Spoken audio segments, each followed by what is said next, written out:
With healing, we often have to give up things to gain things. And what we give up doing can often be as important as what we do. So in today's video, I'm going to talk about 5 things that I had to unburden myself of in order to heal without mentioning gluten, soy, or any of that stuff once. I felt a lot of shame about my health situation where I ended up, and I used to blame myself for it. And because I felt that shame, a lot of the things that people used to say to me would really upset me. So any question I got about what I was doing to recover my health or any insensitive thought, I used to play over and over in my mind for hours, sometimes even days. And with that playing over, I used to experience a lot of hurt and anger. And when you're sick, it can feel like everybody has an opinion on what you're doing, what you're not doing. And if we perceive those opinions as negative, we can get caught up in feeling like we're under attack all the time. And I had to realize that if I wanted to move forward with my recovery,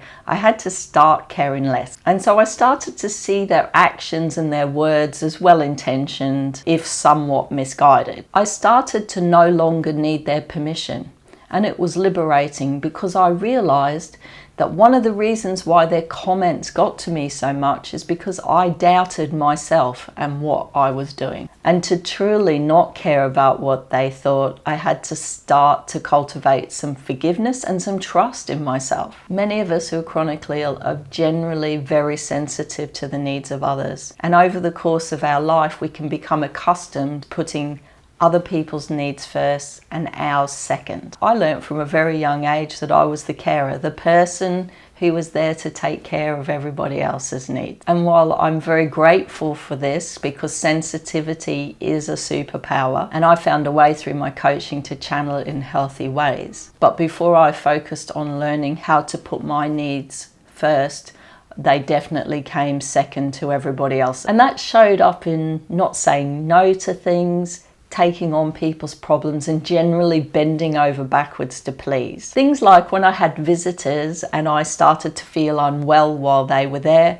I wouldn't ask them to leave. I would power through and then deal with an energy crash the next day. During my recovery, I'd spend hours on the phone with friends listening to their problems when all I wanted to do was go and put myself in a dark room and sit quietly. And I had to realize that by putting everyone else's needs first, I was not getting anything that I needed to recover. Unfortunately, the people who were taking so much from me when I was depleted were not thinking about me at all. So really it was time to change. What have you had to let go of in your recovery that's made a difference to you? Please let me know in the comments. If you've watched this channel for a while, you'll know I had health problems for decades. And during that time, I was always looking for someone else to heal me. And the constant search really led me down some rabbit holes. And into that cycle of hope, thinking that someone would fix me, and then disappointment when, of course, it didn't happen. And I got let down a lot. I remember working with one doctor who helped me get to a certain point in my recovery, but he put me through a quite intensive heavy metals chelation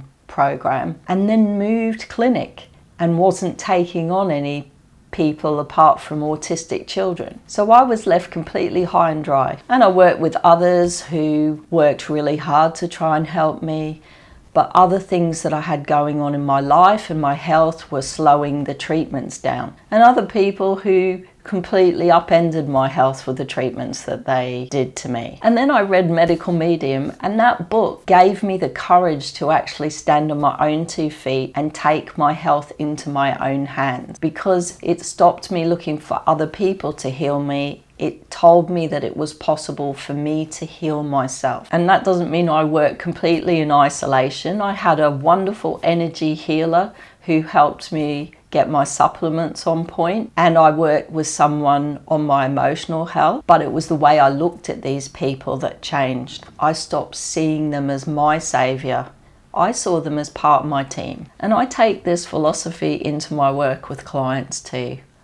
I'm there to empower people, to teach them the tools that they need to manage their own emotion, so that they can manage their stress and their emotional health well after our time together is over. Because as we recover from chronic illness, we are building skills, and these skills we need so that we can stay healthy in the future. And those skills don't come if we hand all of that responsibility to another person. So chronic illness can be a real leveler. It can strip a lot from us, and it can stop us doing a lot of things that we felt compelled to do in the past. And probably the biggest thing I had to let go of during my recovery was the pursuit of perfection, because that pursuit I had based my whole life upon. This perfectionism showed up in so many ways in my life, and you'd have thought that as my body started to break down and things in general became more and more difficult, that I'd be able to let it go. But it was so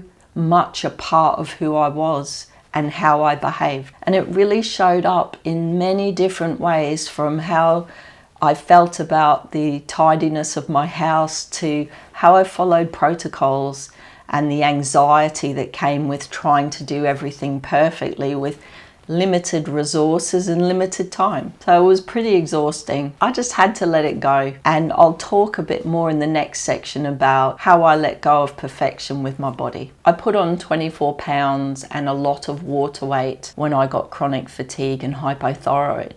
In fact, it was the first sign to me that something terrible was happening. And it was so upsetting for me to see my body changing. And it felt like I could stand the pain and I could stand all the discomfort and even the loss of my energy. But to lose my figure, it really felt like torture. And looking back, I can see that my priorities were so out of whack. And I can understand how I felt, because I've been sick a long time. And the only thing I could ever really count on during that period was a steady weight. And so when it stopped being the case, it felt like my life was completely out of my control. And I got really down about it. I didn't like being seen in public. I would wear really big and baggy clothes. And it often meant that I was over-exercising and under-eating. And then I got TMJ and my whole face became lopsided.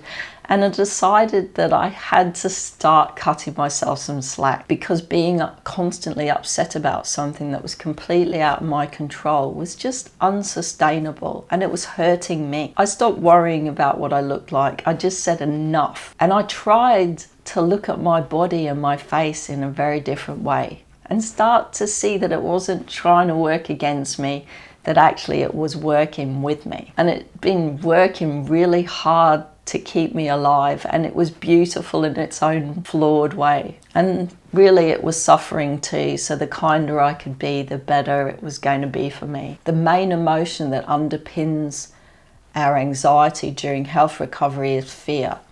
So I've made this video, you can go and check it out next, which will tell you about where fear might be showing up in your recovery, so that you can start to move forward and reclaim the health that's rightfully yours. Thank you so much for watching, and I'll see you on the next video.